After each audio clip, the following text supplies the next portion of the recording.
Good evening. My name is Latanya Reeves, and I'm the chair of the Community Commission on Police Oversight. Before we begin, I want to offer a friendly reminder to all members, staff, and the public that these meetings are broadcast live to enable greater public participation. These broadcasts include real-time captioning as a further method to increase the accessibility of our proceedings to the community. Therefore, all speakers need to be mindful of the rate of their speech so that our captioners can fully capture and transcribe all comments for the broadcast. We ask all speakers to moderate the speed and clarity of their comments. Additionally, before we proceed with our roll call, I'll note that we have new commissioners with us today. I'd like to introduce our 4 new commissioners. Mike McElhenney, please forgive me if I say it wrong. Is it McElhenney? Oh. McElhenney, thank you very much. For seat 1, Chris Baker for seat 7, Eric Bartz for seat 11, and Leah Enderle, thank you very much, for seat 12. Welcome to the CCPO, and we are looking forward to your contributions. At this time, I'm going to call to order this regular meeting for Monday, June 9th, and ask the clerk to call the roll to verify. Commissioner McElhenney. Present. Present. Yep, there you go. Commissioner Shanfield is absent. Newman. Present. Clement. Present. Smith-Cuman is absent. Baker. Present. Stewart is absent. Gurian-Sherman is absent. Kennedy. Present. Bartz. Present. Enderle. Present. Williams-Johnson is absent. Smith. Present. Vice Chair Olson. Present. And Chair Reeves. Present. We have 10 present. Thank you. Let the record reflect we have a quorum. Commissioners, the agenda for this evening's meeting is before us. Are there any amendments to the agenda from commissioners?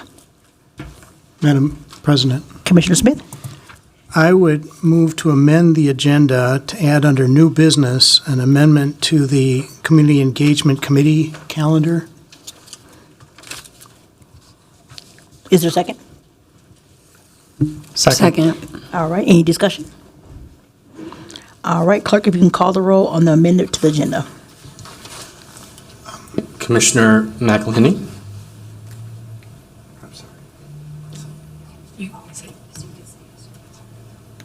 Aye. Sorry. Aye. Commissioner Newman. Aye. Clement. Aye. Baker. Aye. Kennedy. Aye. Bartz. Aye. Enderle. Aye. Smith. Aye. Vice Chair Olson. Aye. Chair Reeves. Aye. We have 10 ayes. All right, that item will be added to the agenda. Are there any additional amendments to the agenda? All right, seeing none. Commissioner, can you call the roll, please? Madam Chair, just to confirm on the agenda as amended. Yes, on the minute. Okay. Thank you. Commissioner McElhenney. Aye. Newman. Aye. Clement. Aye. Baker. Aye. Kennedy. Aye. Bartz. Aye. Enderle. Aye.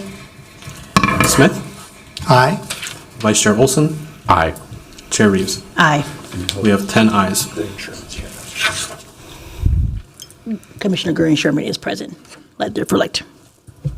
I apologize. Commissioner Gurring-Sherman, would you like to be recorded for that roll call to adopt the agenda as amended? I'm going to have to abstain since I wasn't here, but thank you, Madam Chair. I'm sorry to be late. Thank you. All right. Next up, we have the meeting minutes. We have 2 sets of meeting minutes. The first is from the March meeting. And may I have a motion and second to accept that set of minutes from the March meeting? So moved. Is there a second? Second. There's been a motion and a second. Any discussion? All right, clerk, please call the roll. I'm sorry, Madam Chair, would you like a roll call or a voice vote for this? Roll call for the Roll call? minutes, please, Okay. for March. Okay. Commissioner McElhenney? Present. That's an aye. I apologize. This one's in, okay. Aye. You can, yeah, aye. Commissioner Newman? Aye. Clement? Aye. Baker? Abstain? Can I? Yep. Gurian Sherman? Aye. Kennedy? Aye. Bartz? Aye. Inderly? Abstain. Smith? Aye. Vice Chair Olson? Aye. Chair Reeves? Aye.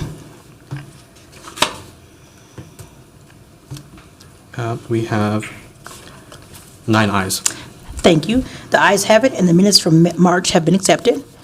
May I have a motion to accept the next set of minutes from May 13th special meeting? Can I have a So motion and a second? moved.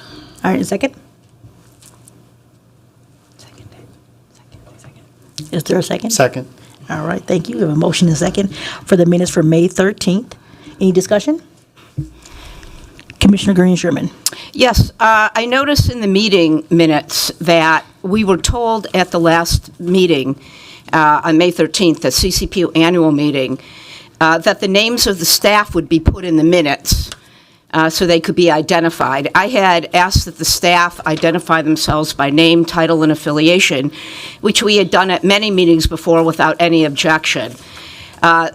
You, Madam Chair, said that the names would be in the minutes, but then we have a reply that says they won't be in the minutes. So it turns out now that the staff that were present are not identified in the minutes, and they're not identified on the video.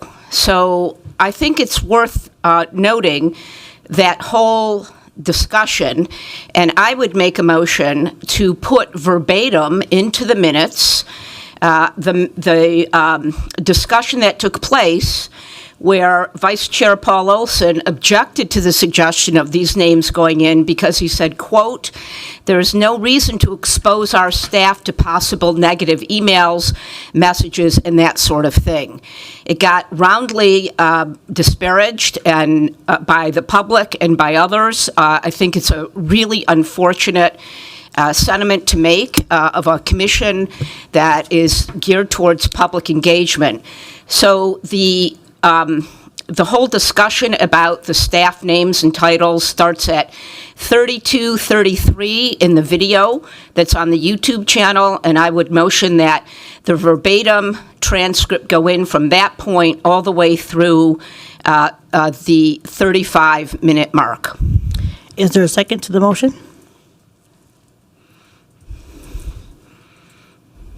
All right, seeing no second, that motion fails. Is there any other items for the May meeting? I do. Commissioner Olson? Could we reflect that I was not a member absent? Yes, that was a clerical error. It was already addressed. So My thank you. apologies, Commissioner, Chair, Vice Chair. That was my fault. Yeah, all right. Seeing nothing else, clerk, please call the roll for the May 13th meeting minutes. Commissioner McElhenney? I'll abstain. Newman? Aye. Clement? Aye. Baker? Abstain? Gurian Sherman? No. Kennedy? Aye. Bartz? Aye. Inderly? Abstain. Smith? Aye. Vice Chair Olson? Aye. And Chair Reeves? Aye. We have 7 ayes, 1 nay, and 3 abstentions.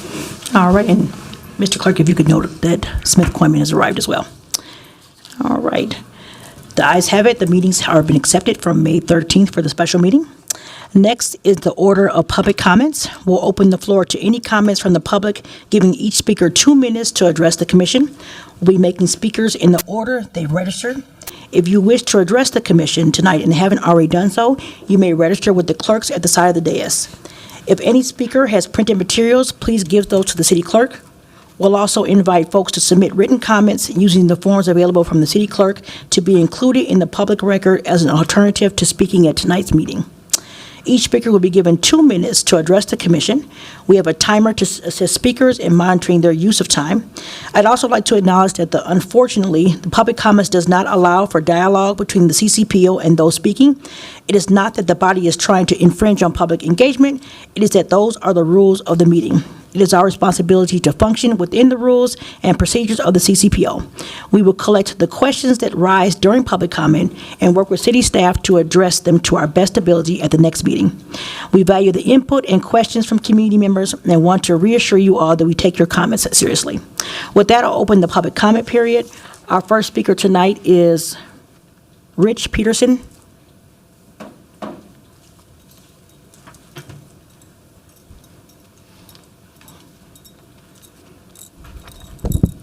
Good evening. Thank you.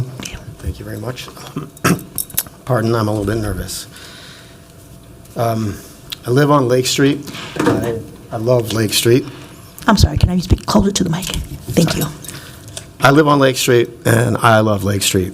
And recently, it looks to me like the Minneapolis Police Department and the Hennepin County Sheriff's Department showed up to be street muscle for a bunch of unidentified goons. Unidentified goons who shut down a small business and put people out of work. For what and why?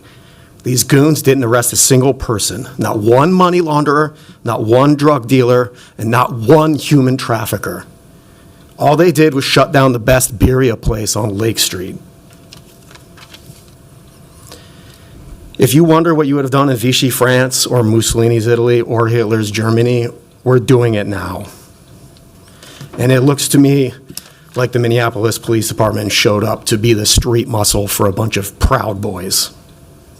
This was an act of terror, and the police participated.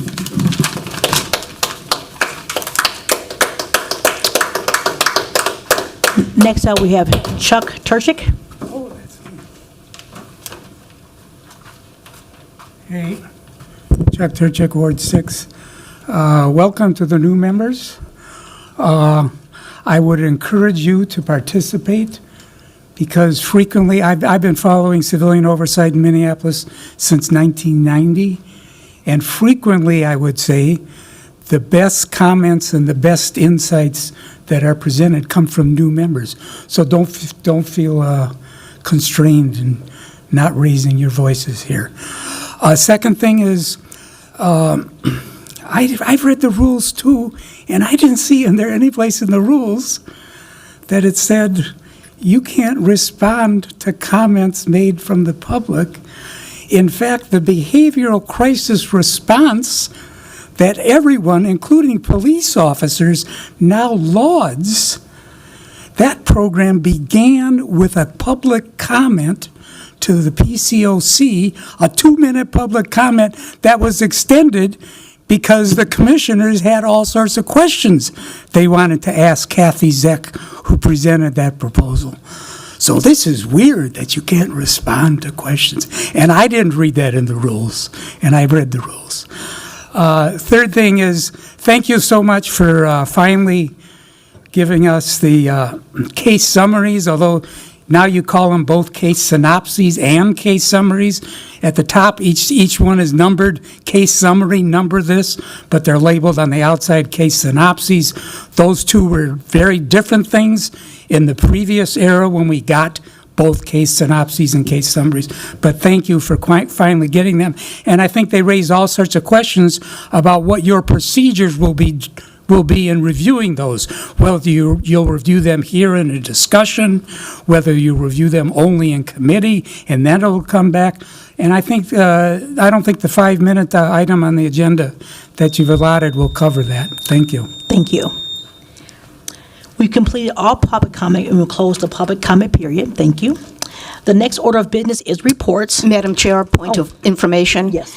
Could you please provide the section, if you're talking about the bylaws or something else, where it says that we are prohibited from having discussion with people who come forward from public comment?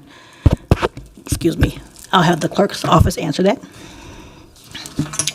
Chair Reeves, Commissioner, First of all, I'll say my name is Kelly Giesler. I am the new Chief Assistant City Clerk here for the City of Minneapolis. And I don't know the answer to that question right off the top of my head. This is my first time clerking the meeting tonight, but I would be happy to get that information and get it to you if it exists. Thank you very much. And could that go to all of the commissioners? Yes. Thank you.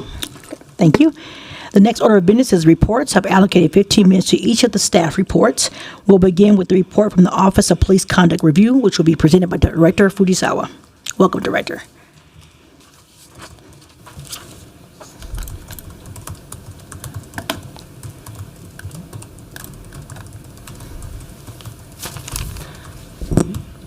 Thank you. Good evening. My name is Russell Fujisawa. I'm the Associate Director of the Office of Police Conduct Review. Just take a quick look at the agenda for the report. Tonight we'll be discussing the background of the CCPO, given new commissioners joining us this evening, provide some updates on the CCPO recruitment, our usual intake and administrative investigations units updates, what I hope to be our final staffing update for the Office of Police Conduct Review for some time, and then a very brief update on review panels for the past month. Just a background on the Office of Police Conduct Review, especially for the new commissioners. The Office of Police Conduct Review, or OPCR, is a neutral agency that investigates allegations of police misconduct made by members of the public to the City of Minneapolis. OPCR is a division of the Minneapolis Civil Rights Department. OPCR is mandated to review public complaints involving alleged misconduct by Minneapolis police officers. We are committed to ensuring that community concerns are taken seriously and that all complaints are investigated fairly and efficiently. Our goal is to help build a stronger, more accountable system that both residents and law enforcement can trust. As mentioned, we have some new commissioners this evening as our CCPO recruitment has concluded. We have 4 new commissioners that were appointed and are here this evening, as well as 3 commissioners that were reappointed to the body. Candidates for seats 6 and 9 are currently awaiting approval votes from both City Council and the Mayor's office. Moving on to our intake unit, I think just before we dive into numbers, I think it's important to notice the trend that we are seeing in the first quarter into the second quarter of this year. We do currently, year to date, our office has fielded 131 complaints of police misconduct for officers of the department. Currently in our queue for our office, so there are 93 of these complaints. Of these 93 complaints, 59 are currently over 30 days old. 21 of those are currently assigned to our case investigator staff. I will note that we are seeing roughly a 4 to 5x increase in the number of complaints that we saw compared to May 2024. As you can see, the total number of contacts that we had in May of 24 was 23, and in 25 we're at 110. And because our office is required to receive and vet every contact, this obviously is a large body of work for our office and a huge responsibility to identify verified complaints of misconduct. I will say, and this is a testament to our team, while we are working through, obviously, a number of intake cases and complaints, our investigators are completing their review of cases in the intake phase within 23 days. The settlement agreement and the consent decree required the intake phase to take no more than 30 days. So we're currently in compliance with the duration. Obviously, we have a number of complaints that our office still needs to go through on the front end of the complaint intake process. But as previously stated, we've cleared all of the complaints that were tied to the backlog, that is complaints that were received prior to May 23rd, 2024. With our administrative investigations, we're making substantial progress, right? And why we didn't clear the entirety of the backlog in year one, it is our objective, and we are on target to complete all of the administrative investigations tied to backlog complaints by the end of August of 2025. As you can see here, there are 0 pending assignments, meaning that all cases that were part of the backlog that moved to administrative investigations have either been completed, as in OPCR investigative work has finished, and it is in a subsequent review period, whether that's supervisory review with the review panel or with the chief's office for his disciplinary decision. We have just 54 remaining investigations, and we are currently, as I said, on track to complete those by the end of August 2025.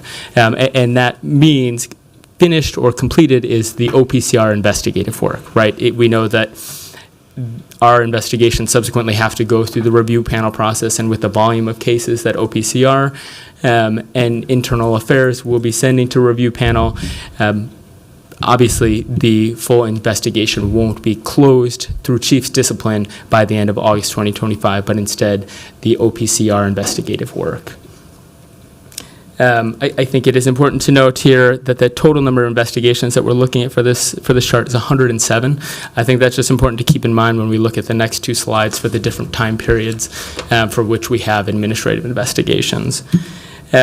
For complaints received May 24th, 2024 through through October 28th, 2024, we have a total of 21 administrative investigations that fall into that window. So already there, that's about 20% of the entire backlog volume that we're working through, and of which you can see that 10 are assigned, 8 are pending assignment, and the rest are in either a supervisory review internally within OPCR or with the chief's office. Finally, investigations that are tied to complaints received after October 28th, 2024. We have a total of 34 investigations, and 22 of which are pending assignment. And this is the bucket through which complaints received, as I said, after October 28th, 2024, move into this bucket of cases. And so I acknowledge that this one will continue to grow as we work through the backlog, but our office is working, obviously, oldest to newest, but prioritizing a mix of cases that fall in both of these buckets so that we can give the office a chance to stay compliant in accordance with settlement agreement timelines, as well as just to uphold our commitment to the public to efficiently handle complaints under the capacity of our office. Staffing updates. I'm very hopeful and grateful that this is likely the last staffing update that I'll be providing for some time. The Policy and Research Coordinator began with OPCR, the Office of Police Conduct Review, in March, and she directly supports a lot of the work and efforts of the CCPO and its committees. The Management Analyst with OPCR began in April. And then our final case investigators started with the office in May. This has us fully staffed, and I think the rate through which we are completing our cases and our direct support of the CCPO, of the committees, of the logistics around scheduling, trainings, review panels, the public hearing, development of other work products, the supportive and the proactive work that Policy and Research does, I think that is all become very clear to commissioners that were already with the body, but then I hope that that is quickly seen and is evident with the new commissioners as well. I know we're putting together, just based on the cases that we review and the cases that come through our office, and use that as bodies of evidence to help direct research to align with best practice, not only here in Minneapolis, but across the country. With other municipalities, cities, departments undergoing mandated reforms. I just think that this is a critical component that will take us from being responsive and reactive to what we see in terms of cases and filings of misconduct to working collaboratively not only with the CCPO but with the city enterprise, with with MPD, to identify policy gaps, provide recommendations, proposals, co-develop programs, and implement solutions where we see fit, or at least provide the recommendations for that. So, very encouraged by not only that we're staffed, but how we're staffed. So that's definitely a testament to the work that Director Michelle Phillips laid in her arrival with the city, and understanding that we needed, one, both separation of intake and administrative investigations, but also a more proactive policy and research response to the body of work that we see every day. Just very quickly on review panel updates, just looking at May. You can see we have, as of actually the 2nd of June, we had 11 pending cases to be reviewed or scheduled with the review panel. 11 panel sessions are scheduled for the month of June, which is fantastic, and we're already starting to look at availability for July for commissioners. We had one case scheduled and one case completed for internal affairs. As you can see for OPCR, we had 11 scheduled. 7 were completed and 4 have been rescheduled due to either personal or other conflicts. So again, very encouraged to see, we have consistent panel dates, consistent review of cases, and year to date, we have reviewed more cases in 2025 than we did in the entirety of 2024. That doesn't mean that we are anywhere near complete with the backlog and the review of those cases, especially knowing that more will come from OPCR, more will come from internal affairs. So just always working to, optimize that process, make sure that we're appropriately capturing time that works for commissioners, making sure, we know that there are hiccups in terms of the process of getting materials, holding those review panels, but we really appreciate the flexibility and the partnership in making those work as well as they have since we put some of those new processes in place. As always, here is the office's contact information and our link to filing a complaint with our office. And then with that, can take some questions if there are any. All right, thank you. Are there any questions? Commissioner Green-Sherman. Thank you. Appreciate your presentation. I want to start with what you said at the beginning about that the application processes for the CCPO have been concluded. I note that Ward 6 and Ward 9, as you have noted, are vacant. I'd like to know what's the holdup. I will defer to our city attorney's office.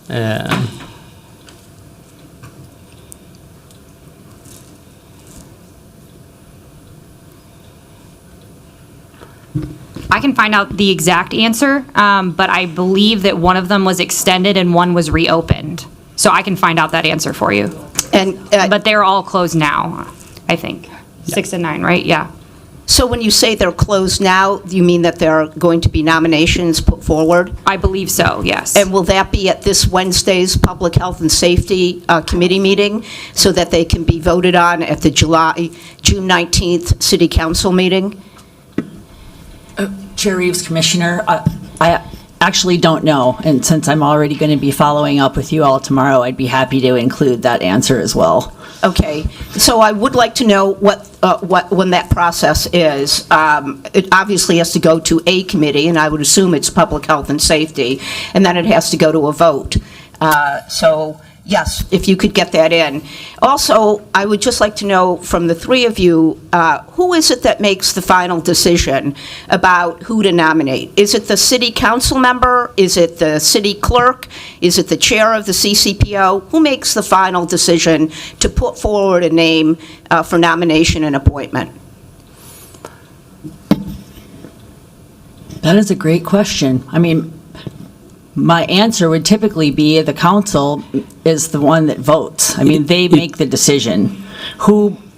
They go through a nomination process that is well-defined, particularly for this group. And so if they make it through to the end, then they're put forward, and then it's up to the council to approve that nomination. It's up to the council, thank you. So if a nomination is put forward, the city clerk and no one else can be an obstacle to that. It's only the city council as a whole, along with the mayor, that can vote up or down. Correct. Okay, thank you. I also want to say that I looked at the current list of the commissioners today, and I was very surprised to see that 8 members are listed as expired. 3 new commissioners and 3 reappointed commissioners. So can you tell us what that means, that on the public list, so when the public goes to look who are the current members, there are 8 members that are listed as expired? Why is that? Chair Reeves, Commissioner, that is because the terms technically have ended, and so they are expired. However, it does say in the ordinance that established this group that commissioners are welcome to continue in their representation until that seat is filled. So until a new commissioner formally comes on board, completes all of the onboarding, et cetera, the position will be listed as expired, and the commissioner that's currently in that seat has the ability to stay in that seat until the seat is filled. But the problem is that applies to me in Ward 9, since I didn't reapply, and to the commissioner in Ward 6. But there are 3 new commissioners that are listed as expired. So it would mean, according to what Mr. Turchik and others have put in emails to us and what we see, they would have to reapply. There seems to be 3 different categories of commissioners listed as expired. Those who reapplied to re-up their terms are listed as expired. They're not in a position where there isn't somebody waiting for them. Either they can't just be reappointed without reapplying. Is there going to be a whole new application process? And same with the 3 commissioners. Why were they appointed for just a few weeks? Commissioner, I'm not 100% sure I understand your question, because the bottom line is, regardless of whether they reapplied and are being reappointed, whether they're expired and we're waiting for that seat to be filled, or whether they're new, if they're in the seat, then it's not expired. In your case, your term has ended, the seat has not been filled, so the term is in fact expired. That does not negate your ability to be here. I get that. So you're saying that the 6 of the expired seats have been filled, even though they say expired to the public? Not necessarily, no. There's not one answer, is what I'm getting at. Exactly, that's what I'm getting at as well. So could I get some more clarification from you on that, if I send that list to you? Sure. Okay, thank you. And then I would move to extend discussion for another 5 minutes. Is there a second? A second? Any discussion? All right, clerk, call the roll, please. Commissioner McElhenney?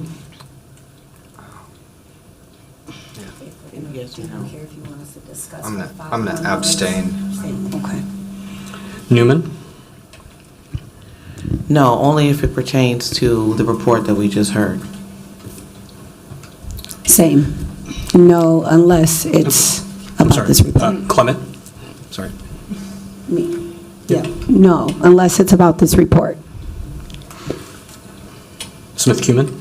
Aye, mostly because I also have a question. Baker? Abstain. We've been joined by Stewart, or? I'm fine with it. I'm going to say yeah. Extend it. Gary and Sherman? Yes, and I would say that when the director says that he brings up the commissioners and that the applications have continued, that's part of his report. And I don't know if you can have no with a qualification, so I'd like to have a point of information about whether that's accepted as a straight no, or it's considered an extension. Point of order, yes or no, please, so that we can get on. I said yes with an explanation, as people did with no with an explanation. Let's all just say the motion, please. Yes or no on the motion, just keep it going. Thank you. Commissioner Candidate? Aye. Bartz? Aye. Inderly? Aye. Smith? Aye. Vice Chair Olson? Aye.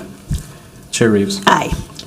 We have 9 ayes, 2 nays, and 2 abstentions. All right, thank you. Commissioner Smith-Coiman? I wasn't finished with my question. We get 2 minutes per the discussion. Did you have another question? Yes, and it pertains to the report. If I could just have Ms. Smith-Coiman ask one so that we can get another commissioner to ask. Thank you. Thank you. So it's in a similar vein as what Commissioner Gering has been asking, because we said there's a very explicit nominations process for CCPO, but there's not a very explicit approval process. And I think what Commissioner Gering is getting at is that, at least for my seat, I have heard that there have been city clerks having an opinion on who gets to fill this seat when I leave, and I think that that's wrong.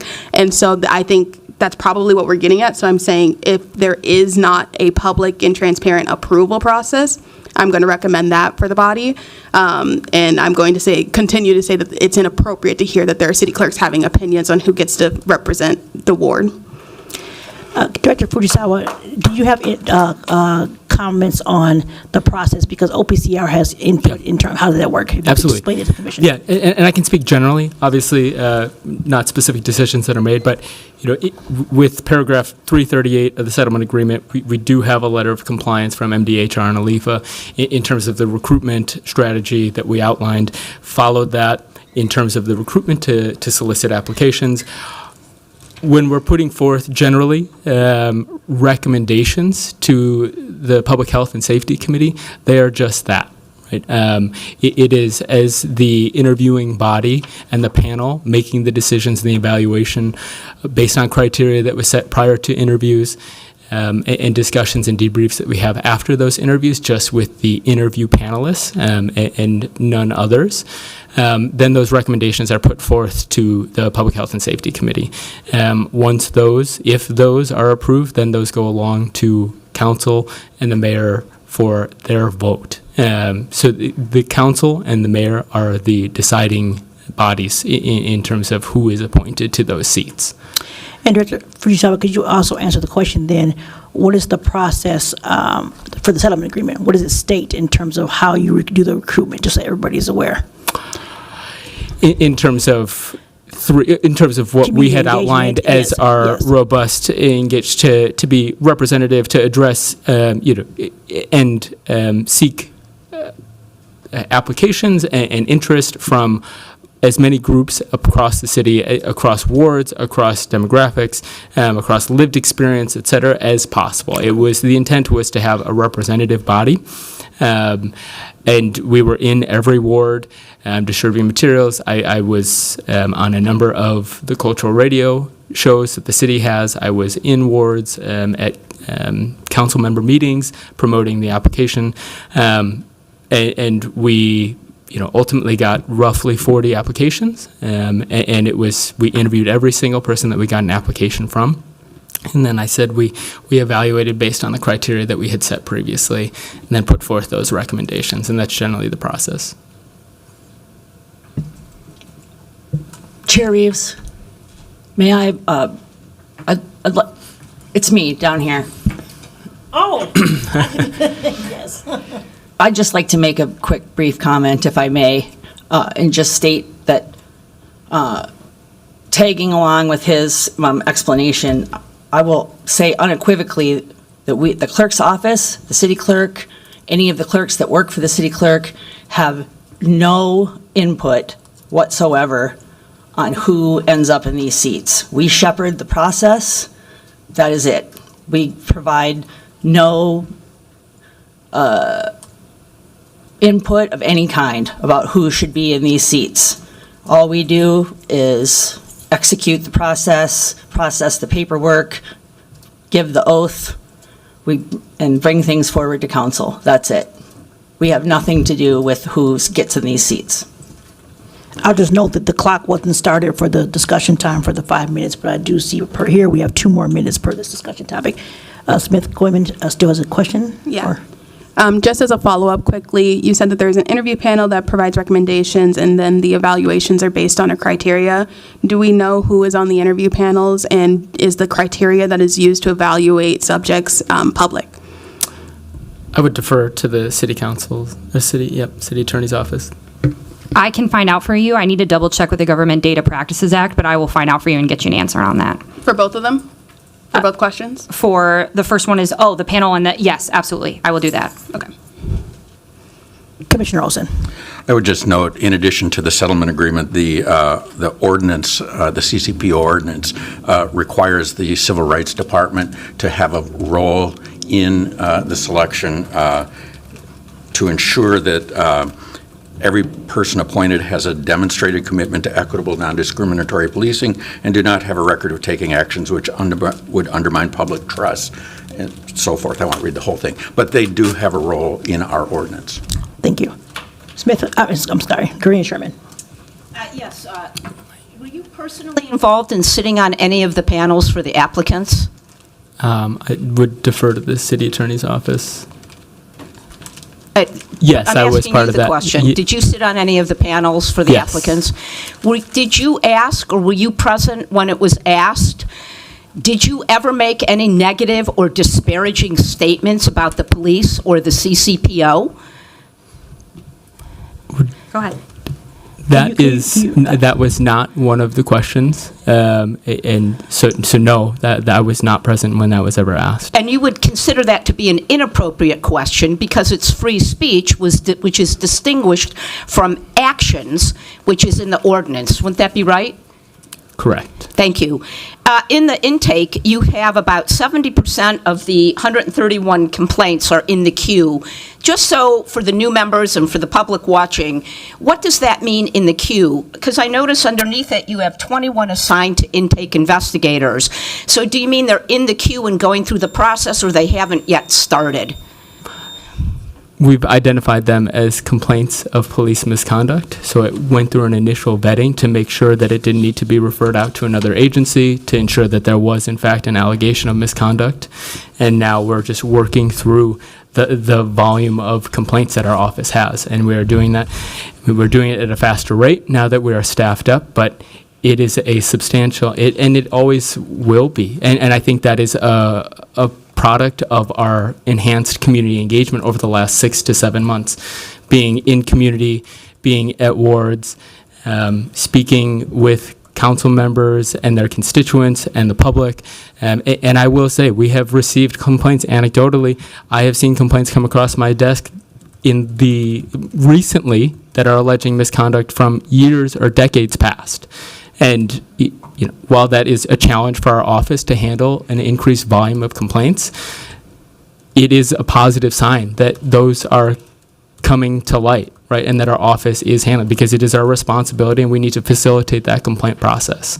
And so while it creates additional work and impacts the timeliness of our response, there is, I guess, that one small silver lining.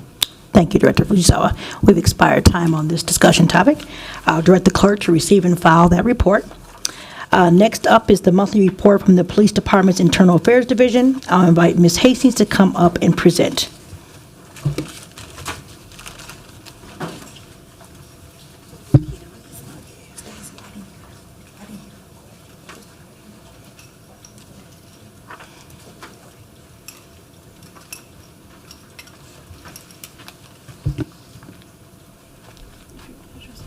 Yeah.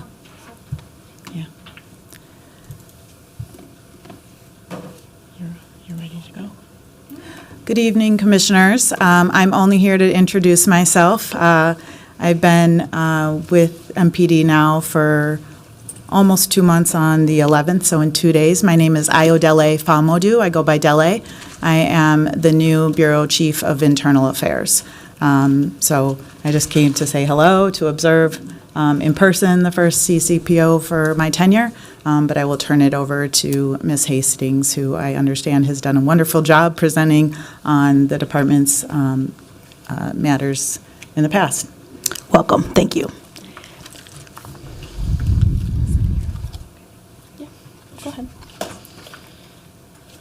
All right. Good evening, Commissioners, and congratulations and welcome to our new Commissioners that are here tonight.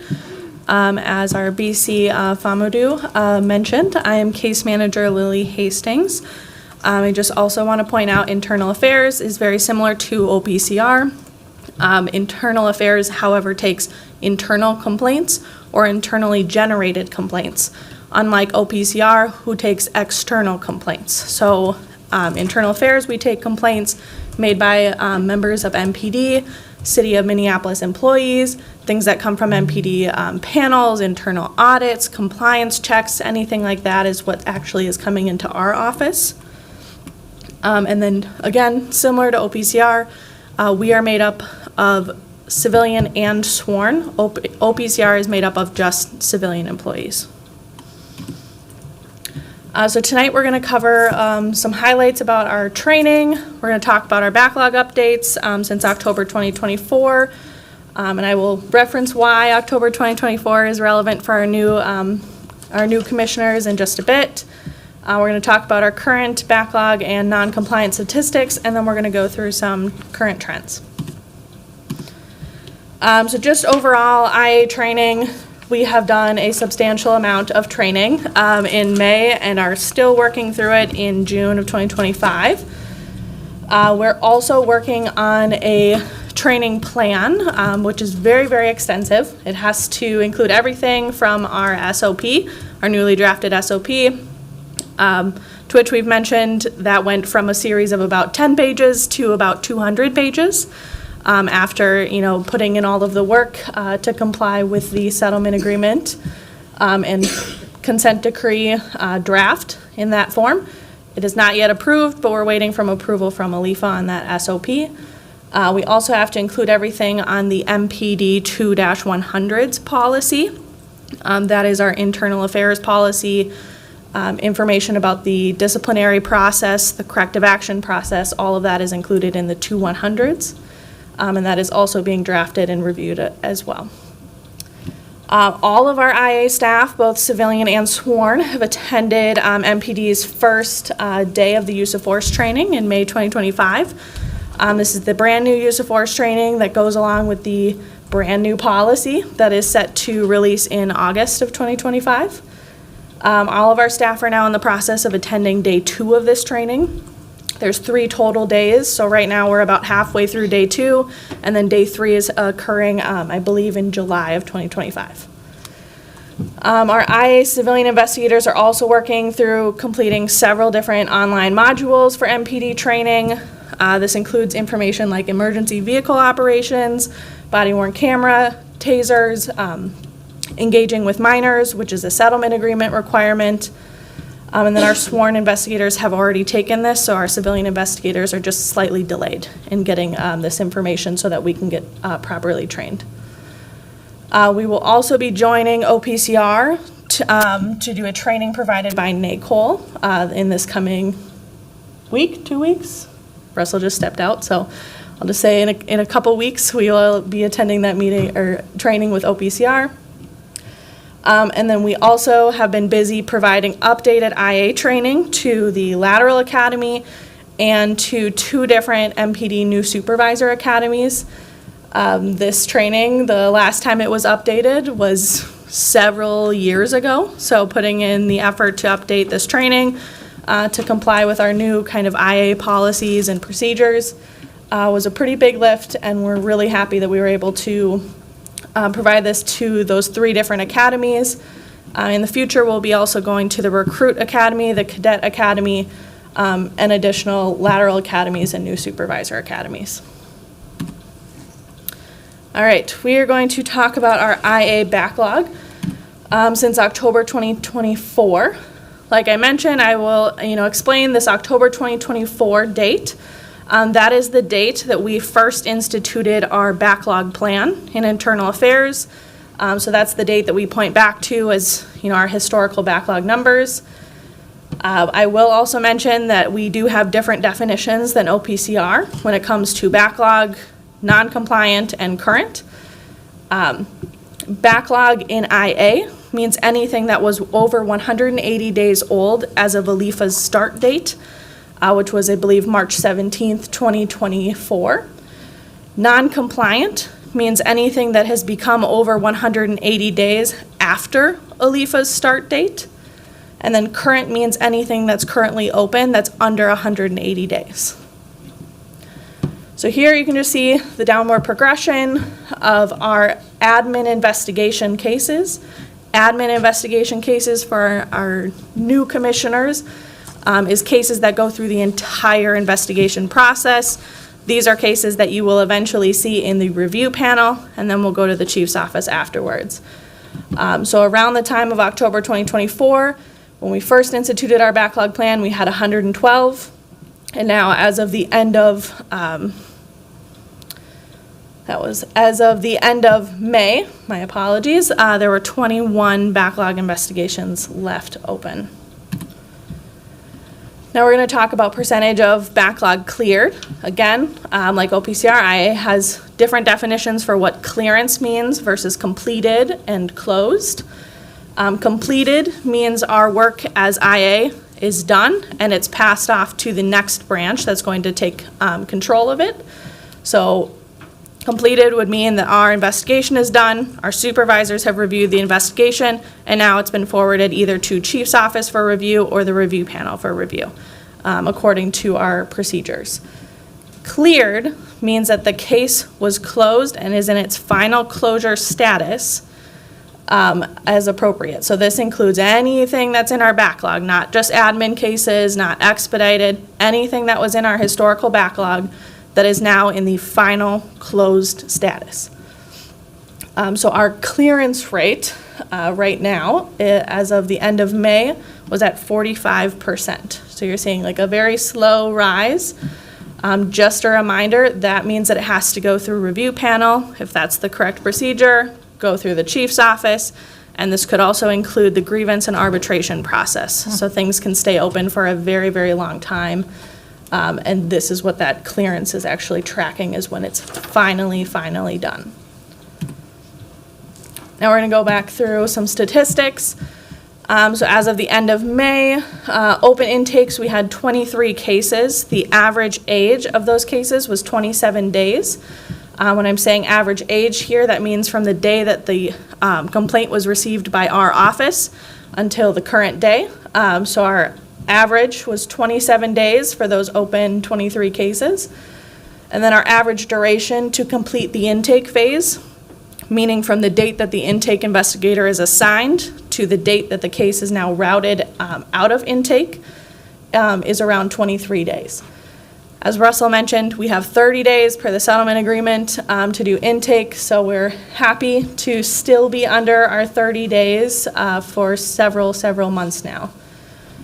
Moving on to admin investigations, we have 49 admin investigations. The average age, so again, date that the complaint was received by our office, up until current day, so the average age is 201. As mentioned, there's 180 days that we have to do investigations, so we are getting closer. I believe two meetings ago, this average was pretty close to about 300 days, so we're really excited to see that number continue to come down. Of our 49 cases, 5 are considered part of the backlog. 15 are considered non-compliant, meaning that they're over 180, but they're not part of the backlog. And 23 are considered current cases. Additionally, we have 47 of those 49 that are assigned currently and being worked on, and 2 are unassigned and will be assigned shortly. Regarding expedited dispositions, just for an explainer, an expedited disposition is a very quick admin investigation. In order to be eligible for expedited disposition, the allegation has to be minor enough that it doesn't involve severe allegations such as truthfulness, use of force type allegations, things like that can't go through an expedited. We also need to have concrete evidence that it did or did not occur, meaning that it was on BWC, it was self-reported, it's written in their report, things like that. And the officer has to agree to go through the expedited process. At the end of the expedited process, the very last thing that needs to happen is the officer needs to agree that they violated that policy. So it is just a shorter version of our admin investigation. It skips past the review panel, so once it goes to an expedited, it goes directly to the chief's office. So for expedited cases, at the end of May, we had 40 cases. 15 are considered backlog, 11 are considered non-compliant, and 14 were considered current cases. And then the last thing for our statistics is our investigation cases in supervisory review at the end of May. We had 144 cases. Just to clarify, this number includes both admin investigations and expedited. I know previously we were only including admins in that number, but just to be clear now, this one includes both expedited and admin investigations. All right, then we are getting into our trend data. So we've got our intake data. Let me see, because this is a little bit small on the screen. What our number is. So I think a couple questions that have previously happened that we've talked about with this intake trend data is this is a continuous chart. This doesn't the intakes roll over. If they're not completed in 1 month, they roll over and they might get completed in the next month. So that is why some of those numbers aren't going to match necessarily to the numbers that you see in the reports. So we had 18 incoming complaints that came in May, and then we completed 20 of our intakes that we had in our queue in May. And just as a reminder, at the end of May, we still had 23 sitting in our queue. So we still have those 23.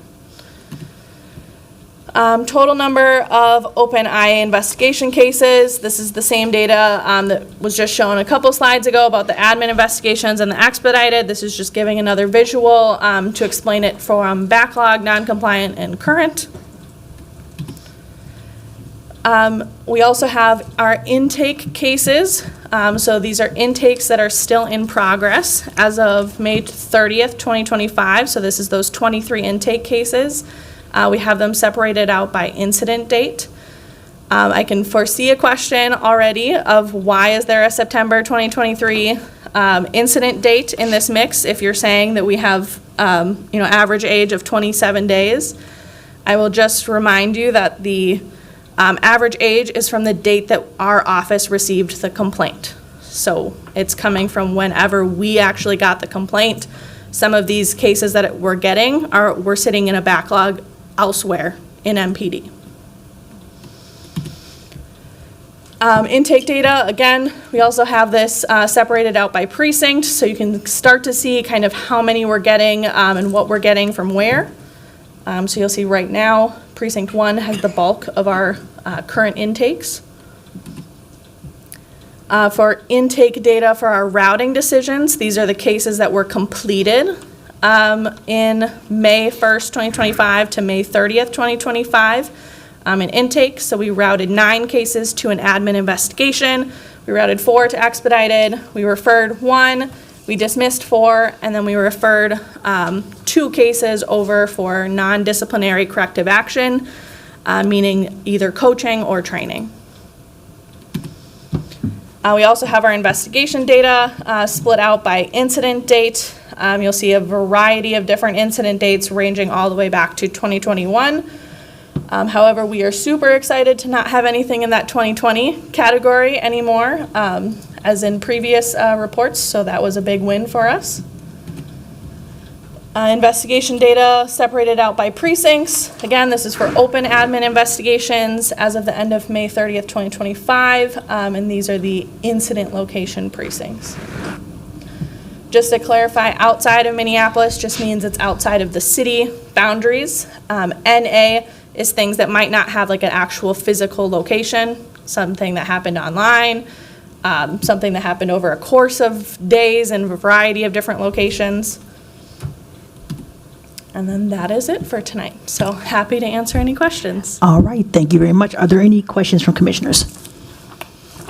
Commissioner Green-Sherman. Thank you. Appreciate your thorough reports, Ms. Tasing. It's really been a pleasure. I have a question about something that came up at the last Committee of the Whole meeting with the City Council, with the extension of the contract for the Wiley-Reber law firm to do external investigations. Has the Wiley-Reber law firm been part of reducing the case logs in internal affairs? No. Wiley Reber does not support any work from internal affairs. It's just solely been our civilian and sworn investigators working on the backlog. And you Commissioner are... Gershon, before you go on, is there a motion to extend this report this time? I would make a motion to extend by 1 minute. Thank you. Is there a second? Second. All right. Yep, that's right. Second. Thank you. All right. Any discussion? Can we just do a voice vote? Would that be okay? Yep, you can just Anyone say mind? all in favor. Any ayes? Aye. Any nays? Any abstentions? Thank you. Commissioner Green Sherman. Thank you to my colleagues.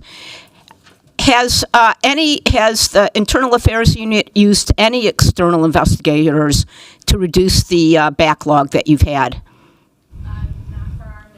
Investigations, we have not been able to use any external contractors.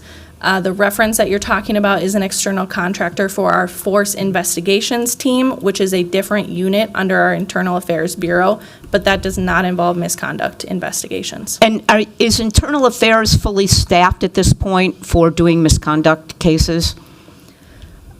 We are, I believe we are fully staffed right now, but we do need additional staff, and we have made requests for additional staff just due to the burden that we have right now. The whole 2 years I've been on this commission, it seems that Internal Affairs has been understaffed, and yet you've been able to reduce this backlog significantly without any external investigators, correct? Correct. Our staff used a very, very large amount of overtime in order to get these numbers to decrease. Thank you. All right. Thank you. I'll direct the clerk to receive and file that report. Next up is the monthly report from the Police Department's Implementation Unit. I'll invite Lieutenant Robinson to begin that presentation.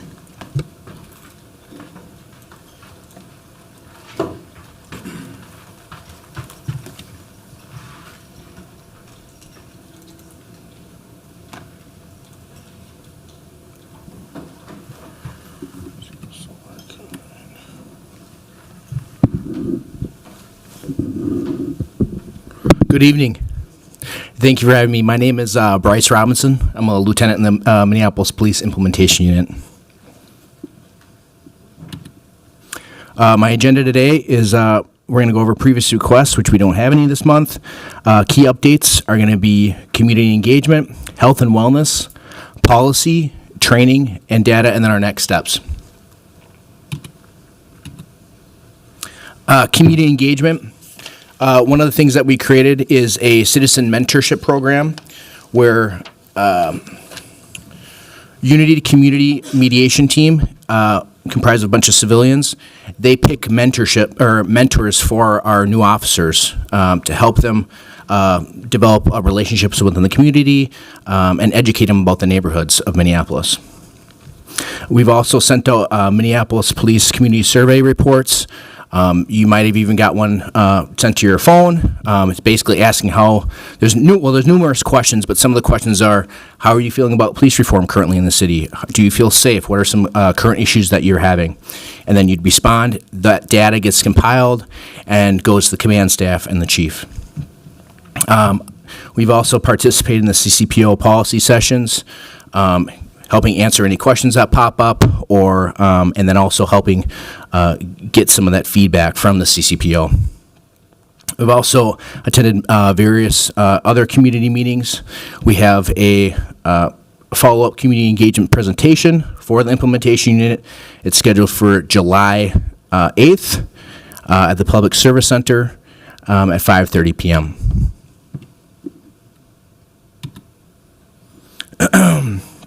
We'll start with peer support training.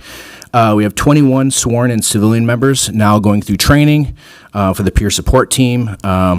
That's basically so if there's officers that are struggling with things and they don't feel comfortable necessarily going to therapy, they can reach out to either a civilian on the department or an officer and help talk about it.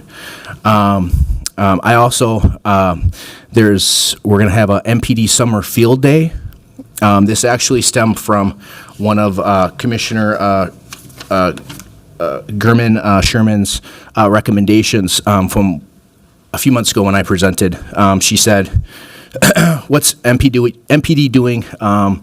We're focused a lot on officer safety or officer wellness, but we're not necessarily always focused on the community. So what are we doing with the community? So I brought that back to the team, and we created this event. It's getting officers not only outside interacting with the community, but it's getting the community outside. We're doing activities like yoga, like a HIIT workout. There's going to be a biking event with the BERT team. The SWAT team's going to be out there interacting with the community in a positive way, like we should be. There's also going to be face painting, a raffle, and food trucks, and this event is free to the public.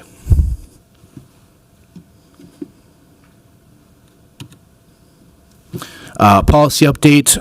Some of the recently completed policies are the use of force, crisis intervention, MVVG, which is mission, vision, values, and goals, and the emergency medical response. We have no formal policies out for engagement, but the community can comment at any time on our policies via our website and make comments, and then when we revisit that policy, we try to incorporate that feedback. I won't touch on the other policies that we're working on, but some of the main ones, I guess, are body-worn camera, engaging with minors, social media use, and one of the main ones that affect the community and the officers are stop, search, citation, and arrest. I know this is probably going to be a question, so I'm going to answer right now is, for instance, the policies that we recently completed, the force policies, when are they going to be posted online? Hopefully soon. We're also still working on getting all the feedback from the community, CCPO, Communities Against Police Brutality, gathering all the information up so we can provide it to you guys, provide it to the other stakeholders in the community, so you know that your feedback has been incorporated. The timeline on that, I'm hoping in the next couple months to get that feedback to everyone. It's a lot of work. It's a ton of feedback. We want to make sure that it's also anonymous. Some of the comments, people don't leave their names, but they might leave their address or describe their house or an incident. If that incident's described and it's like, sometimes it's a complaint. It's not necessarily feedback on the policy. We send that to Internal Affairs. Well, it's actually OPCR because they handle the external complaints. Let's see here. Training update. As Lily from Internal Affairs mentioned, our department's going through use of force training, day 1 and day 2 currently, and then we're going to be eventually scheduled for force day 3 training. Some of the other policies that we're currently being worked on, body-worn camera, in-car camera, fair and impartial policing, First Amendment, and supervisor duties and responsibilities.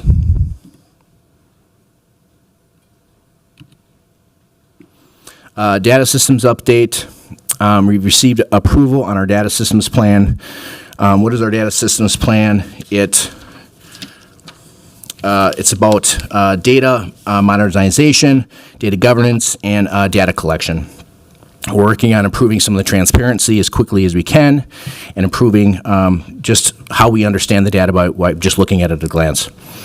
We've also published our 2024 use of force and de-escalation policy violations in April, which you can access online. Some of our next steps, we continue the hard work for the policy compliance. You saw earlier there's a ton of policies that our team are working on. We have 3 policy writers, so we're not only writing policy, but we're gathering that feedback that you guys gave, the community's giving, and we're drafting that up. It's a ton of work. We're also drafting training and just some of the general implementation work.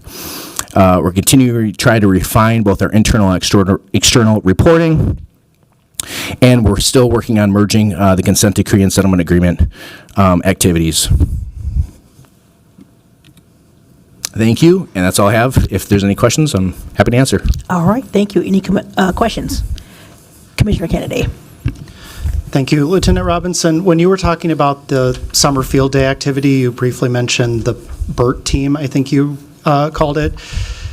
I think I know what you're referring to, but first I'm wondering if you can just tell us what it is, and then second, assuming my guess is right, that that's the behavioral response group?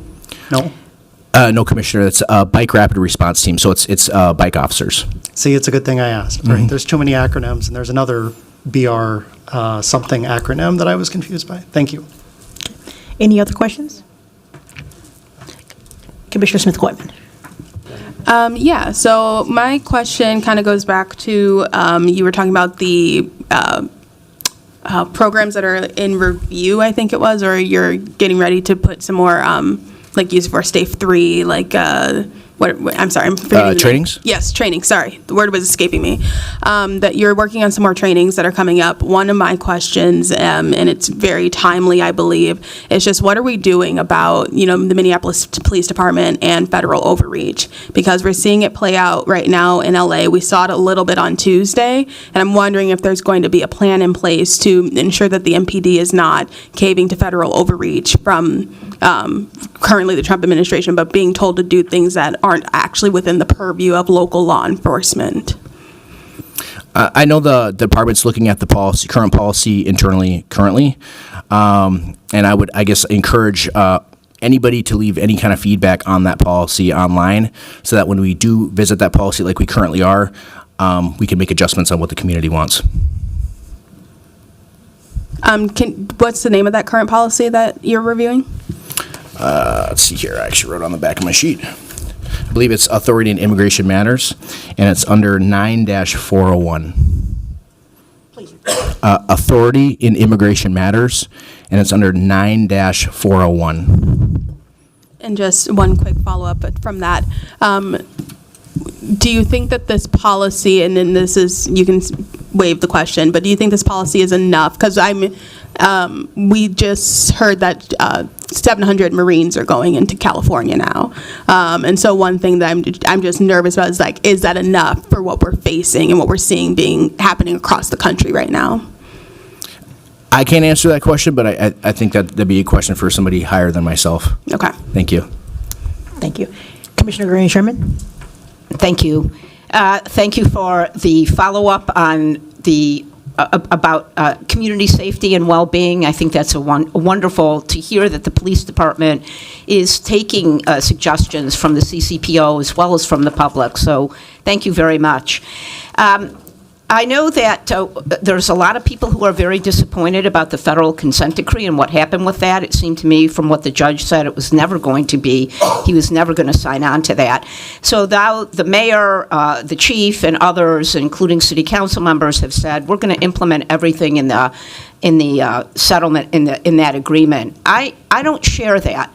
There's one provision in particular that concerns review panels, which I think weakens the public's input and this particular commission's role in the review panels, and I'd like to get your opinion on it. It basically says, if the recommendation of the review panel differs from the recommendation of the IAD commander and OPCR director, the review panel shall provide a detailed written explanation of the basis for the recommendation. What this does is, before we would review a review panel, the IAD director or the director of OPCR would weigh in on the case. As a former criminal defense attorney, this is shocking to me. It's like the judge saying to the jury, here is my opinion of the evidence, and if you come in with something different, you have to explain it. I find that to be intimidating, and it looks like you're going to push, or the perception is that that could be abused to push for a certain recommendation, whether it's for discipline or against it. So I'd like to know from you, do you feel that that weakens or strengthens the review panels? I hear what you're saying.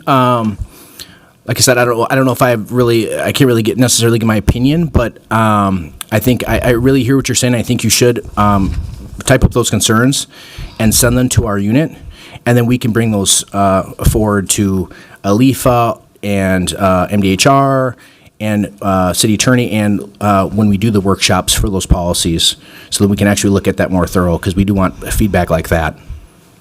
Great. And just two more points. Back on May 21st, Hennepin County Attorney Mary Moriarty spoke on 5 years since the George Floyd torture and murder. And it was an event sponsored by the Minnesota Spokesman Recorder, the oldest black newspaper in the state.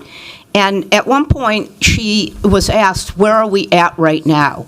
And she specifically pointed out the cases of Davis Maturi, who was a gentleman who made numerous complaints to MPD, and they weren't addressed, and he ended up being shot, and then he ended up being blamed for being shot at a press conference by the chief. And the other case that she brought up was Allison Lucia, an indigenous woman who for years had been putting in 911 calls and orders for protection. They went for naught, and she ended up being murdered by the assailant that MPD knew and had an opportunity to physically arrest and let him go. And the comment that she made was startling. She said, "This is where MPD is right now." Do you agree with that?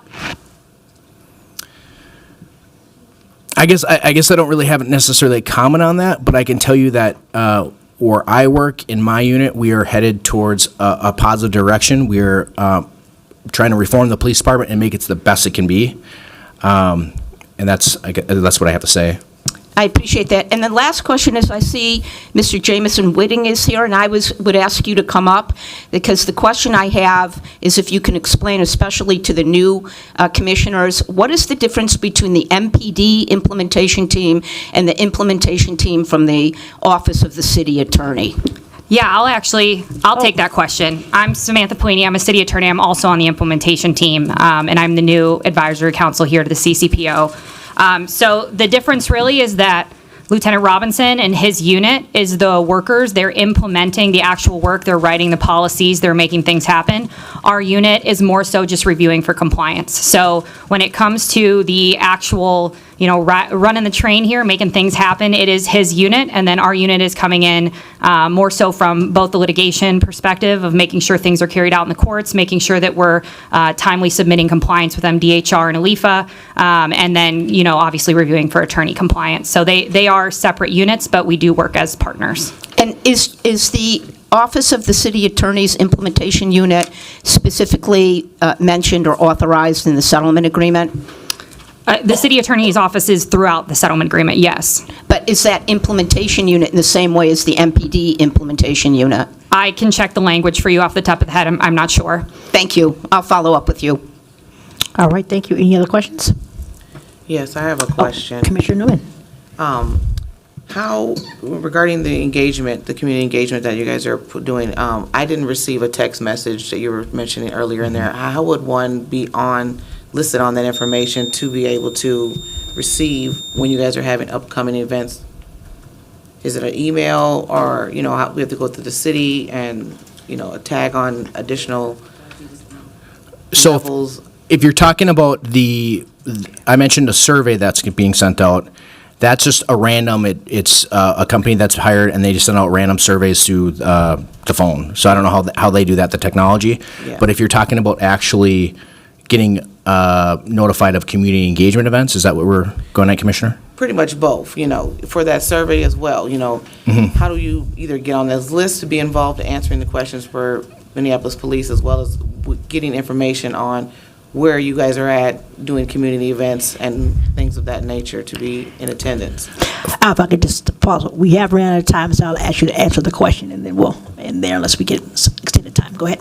Okay, from what I understand, the actual text survey, that's completely random. You can't really sign up to get it. That's essentially the point, and it's also just you're not going to get another one. It sounds like, from what I understand, is you can get one, and then that's it. And they just kind of sample the community throughout Minneapolis, and then the community engagement. I believe is Kevin here. Oh, there he is. Come on up.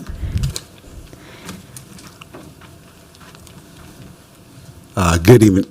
Good evening, everyone. My name is Kevin Kerr. I'm the manager of community engagement for the implementation unit for Minneapolis Police Department. The question was pertaining to the follow-up events. I'm assuming that's what you were talking about, or any event? How would one be put on a list of whatever the police community engagement, so we can be on, I know it's on a list?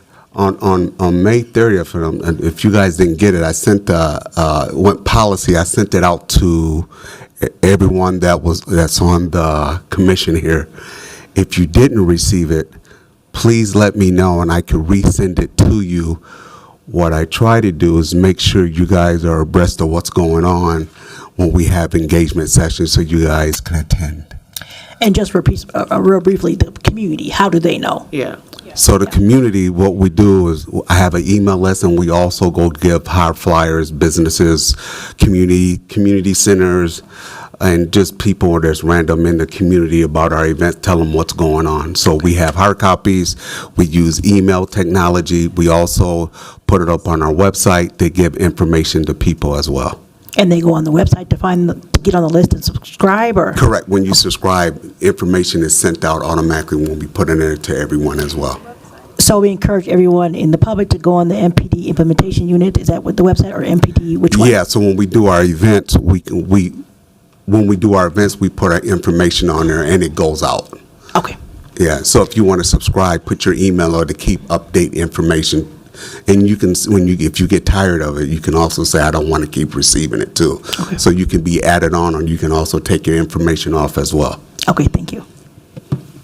Yeah, if you could resend that, we'd appreciate it, Kevin, because I just put you in my thing, I don't see it. Okay, no problem, I can do that. Thank you. All right. Seeing no further questions, I'll ask the clerk to receive and file that report. Next up, we have a report from the Police Policy Research and Recommendations Committee. That report will be given by the committee chair, Commissioner Olson.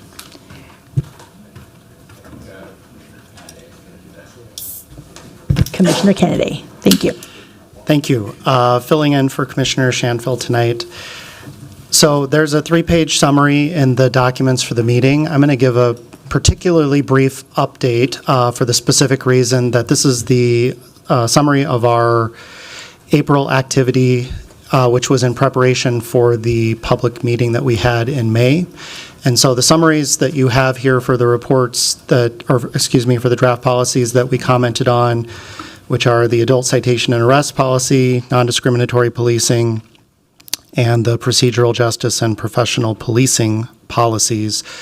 Those were the policies that were then used at the public hearing in May to solicit public comments.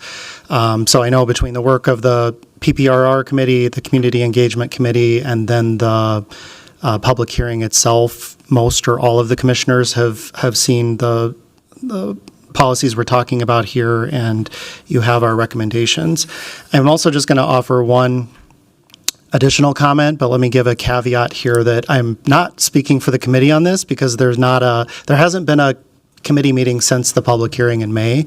So because this question came up at the public hearing, I just want to briefly, for myself as a committee member, cover one additional topic. So there was some discussion at the public hearing in May about which policies the PPRR committee has been reviewing. And there's been some dialogue with the community that's happened since the public hearing. I know that, in my view, has been positive, because we've been able to kind of engage on which policies we've chosen to review in our process. The comment I would just make in inviting anybody to attend our PPRR hearings is there's typically a conversation at those meetings with the MPD implementation unit, the city attorney's office implementation unit, other city staff, about which policies are at which point of the process, which policies would be most important for us to weigh in on, which are most timely for us to prioritize for review, et cetera. So just, again, speaking as a committee member, I want to provide my assurance that we think there is a method to the policies we're picking in the order that we're doing it in. We hear the comments we've received about the different dates that the public has received about the deadlines for comments on the same policy, and we understand there's multiple pieces of the process happening all at the same time. So just wanted to offer that information. If there are any other committee members here who want to add anything to that update, happy to offer that. Anyone else?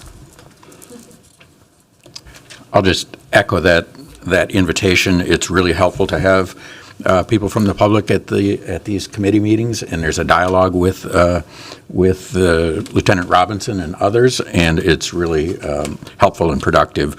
One issue that came up during the May 13th hearing was a question about our plans or intent to fold in some of the issues that we learn about in review panels and then bring those into a policy discussion. And we don't have any specific plans, but that is something the committee has discussed, and we are looking forward to identifying issues that arise in review panels and making positive policy recommendations rather than just reviewing things that have been written ahead of time. So that's on our screen for the future. Okay, thank you. All right. Are there any questions? All right, seeing none, I'd ask the clerk to receive and file that report. The next item is a receive and file of the OPCR case synopsis for June.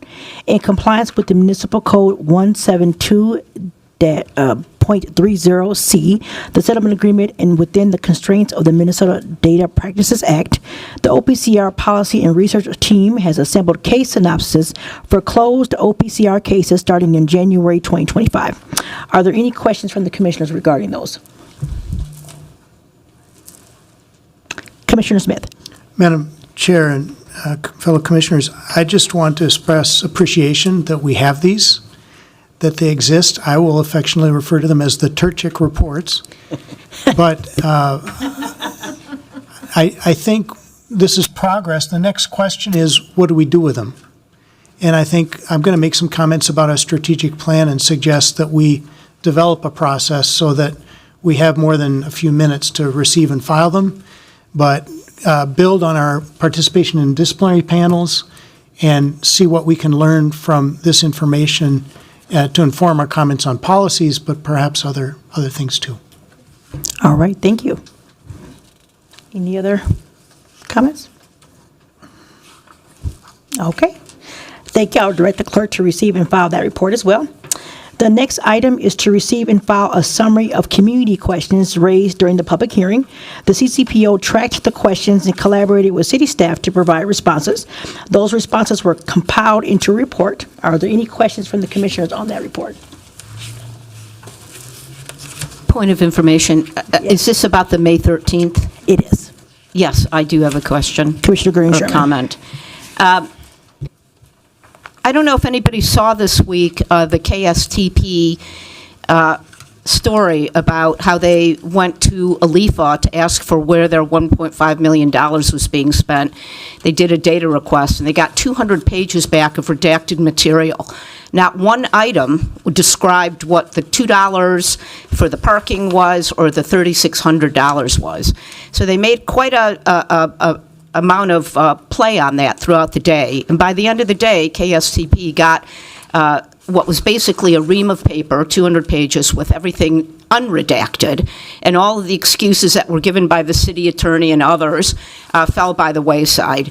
I bring that up because it took pushing to get an answer. The city's first response was to not be transparent, to hide behind false allegations and false statutes about that they couldn't possibly provide that information, one of which is $3,600 for a one-day drive-along for one person on the ALIFA staff. I bring that up because in our minutes for the May 13th meeting, which none of you would have a second to, we completely hid the statements of Vice Chair Olson. I find that to be unbelievably lack of transparent. We are the only entity in the city that provides oversight over the police department. We're supposed to be the community commission on police oversight, and nowhere is it seen where those statements were made.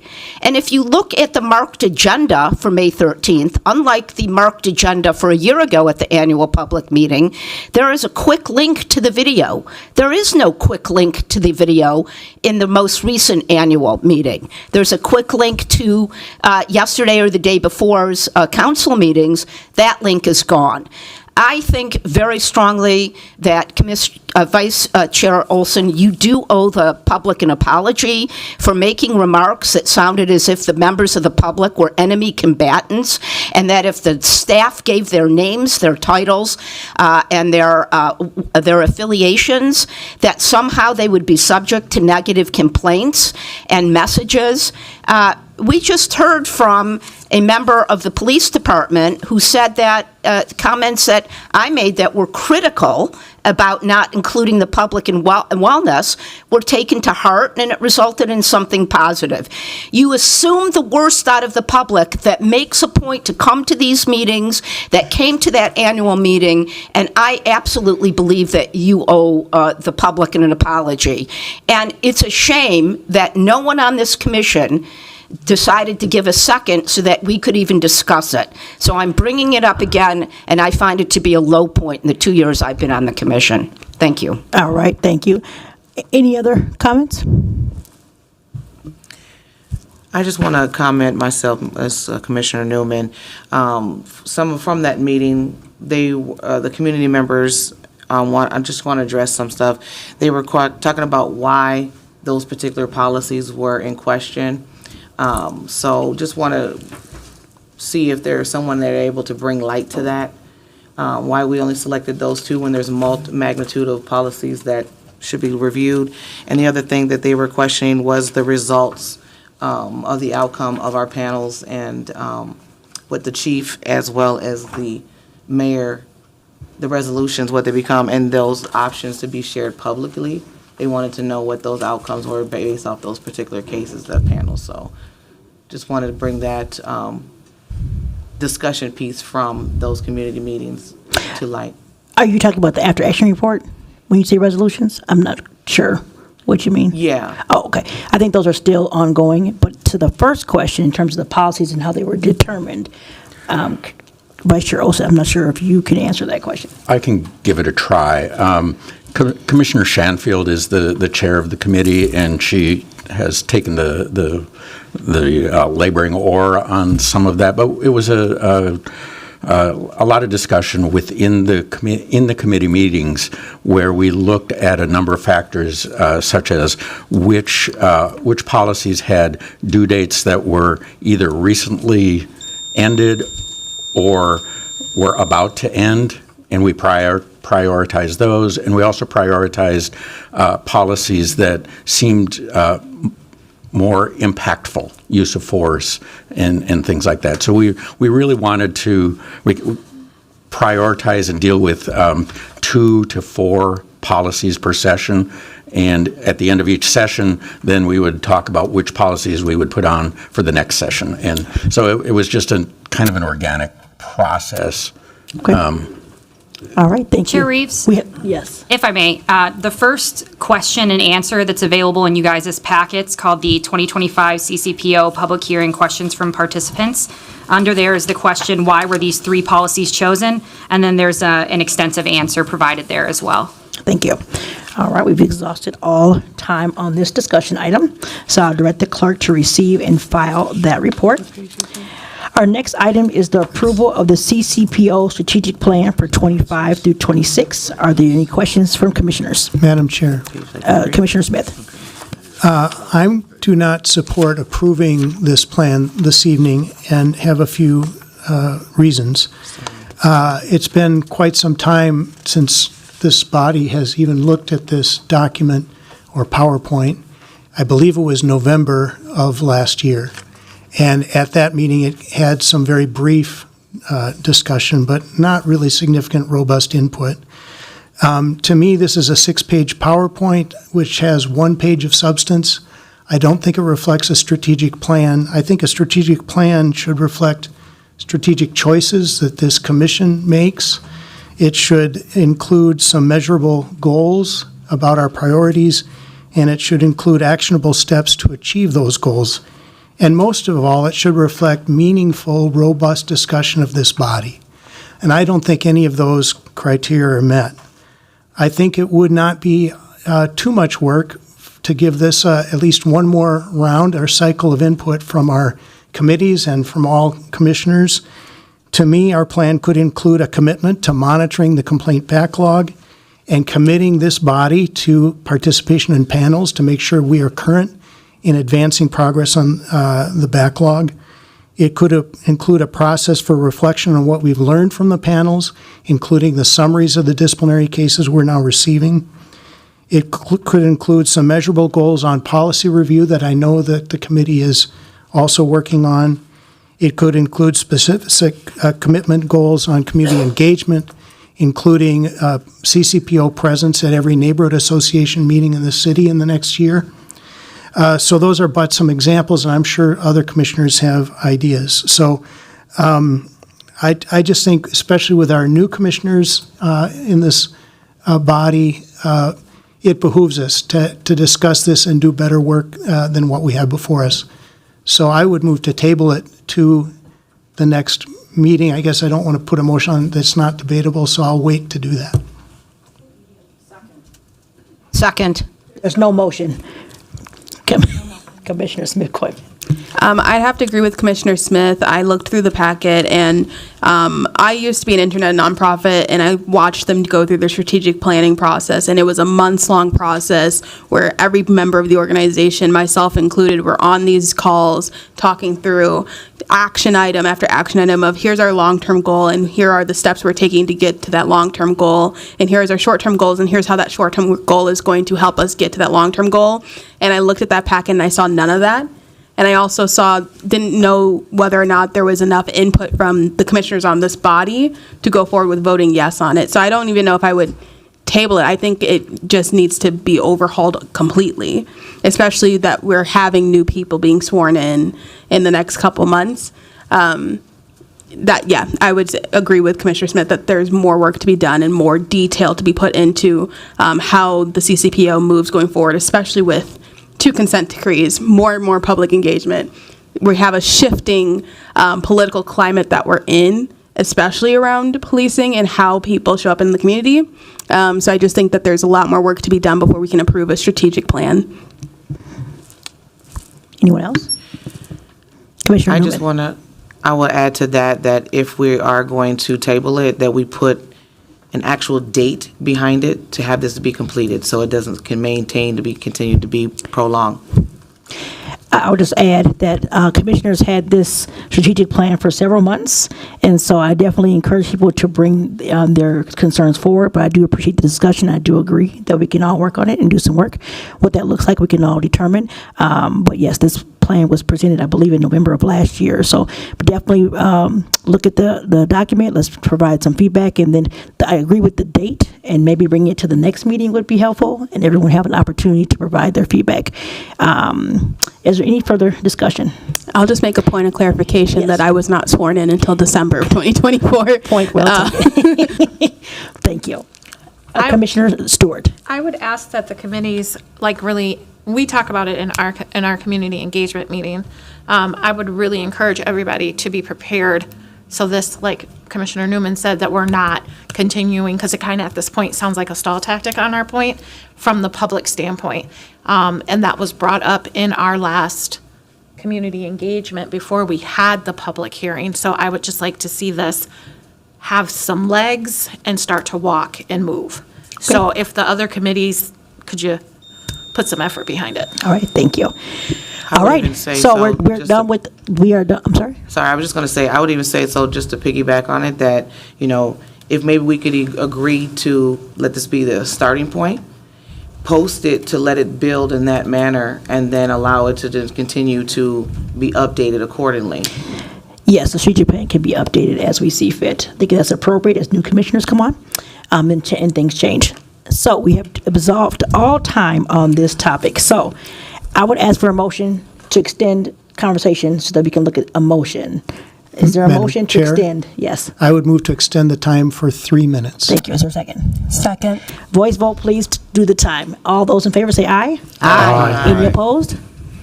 Any abstentions? All right. Commissioner Smith. Mike.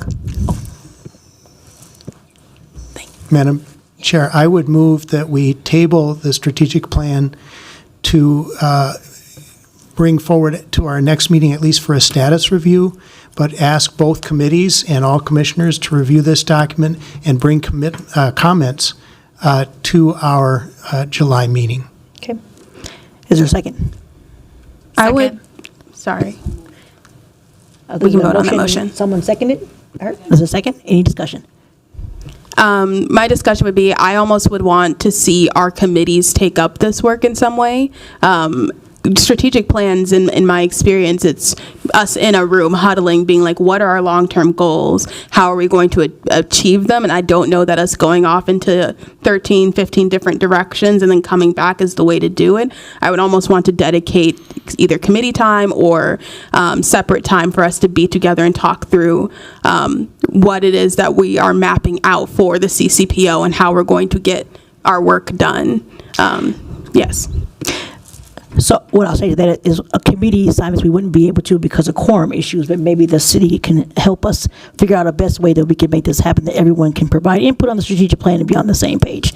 But we do know with the committee structure, we don't want to have quorum or any issues with quorum. Commissioner Green-Sherman. I agree with all the thoughtful comments by my colleagues. I think, Commissioner Smith, you're spot on for what this is, and everybody is spot on how important this is. I think the public really wants to see something. Again, I don't know what the quorum limitations would be, but to me, it warrants either a committee, a meeting of this commission that is devoted just to this, so that you're not limited by 15 minutes and 2 minutes. We are handcuffed in what we can say. Once somebody talks for 2 minutes because of these absurd bylaws that we pass, that commissioner is cut off. So the problem is, if you have 15 of us and you have an hour of discussion, you literally cannot take up an hour of discussion on this because you will violate the bylaws that you only have 2 minutes per topic. So we either have a joint committee of the public policy and research team and the community engagement team and even the governance committee. I don't know how we could get around the quorum, except that we make it a public meeting. We have a quorum. But this really warrants everybody being at the table and being able to speak for more than 2 minutes and having an hour at least to discuss this, probably on more than one occasion. And then once you get it done, each meeting you can put what the progress is, which is a fantastic idea. Let the public know it's out there. And then, people can come to public comment and be ready to talk on it. And you can take their comments and then be able to build on that. I don't see how this would take more than 2 or 3 one-hour meetings, but I think it's worth that time. Madam Clerk, would it be possible to look at a special meeting to determine and work on the strategic plan so that it can be noticed to the public and everyone can be present? I'm just curious to know what your thoughts are on that. Chair Reeves, you all are certainly able to call a special meeting. We just have to follow the prescribed notice requirements and agenda, et cetera, like we would for any other meeting. It's prescribed by open meeting law, so. Okay. Is it possible to allow the time for the rest of this remaining week and a partial of next week to review these things, and then at these trainings that we have scheduled for next week, maybe have 5 minutes or so devoted to a comment of that?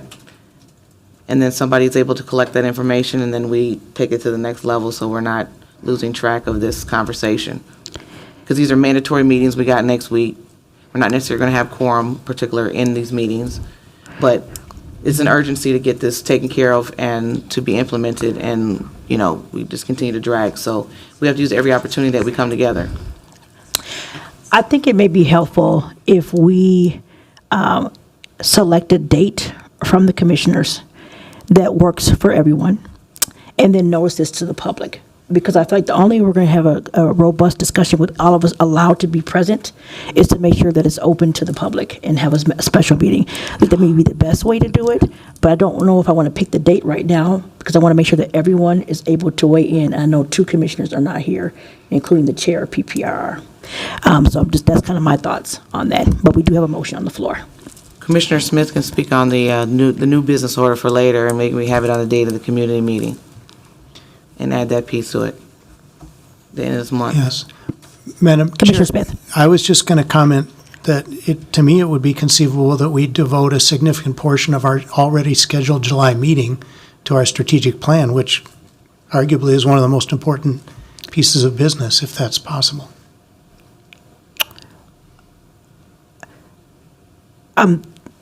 Okay. Because then the city attorney's here, anybody who's mentioned in the ordinances are here, anyone who's mentioned in the consent decrees are here, and we can have the discussion of here's what we're obligated to do legally, here's what we want to do for the community, show all that, and we'd all be in one spot. I do have a concern about the time that it would take in that one meeting. But if there was a time certain for that discussion, maybe that will address that. Anyone else on this motion? Commissioner Smith, will you restate the motion, please? My motion was to defer approval of the strategic plan to allow for more input by both of our committees and all commissioners to at least our next meeting. And the spirit of that would also be perhaps the agenda of our next meeting could create a specific amount of time to devote the majority of the meeting to the plan. All right. Can you amend your motion to include a time, which would be helpful if it is on the, I don't even know the date of the July meeting, I'm sorry, whatever the July meeting date is. July 14th, I believe. Okay, July 14th. So the motion is to table until our next meeting and have a discussion at the next meeting. And is there a time certain that you would like to add?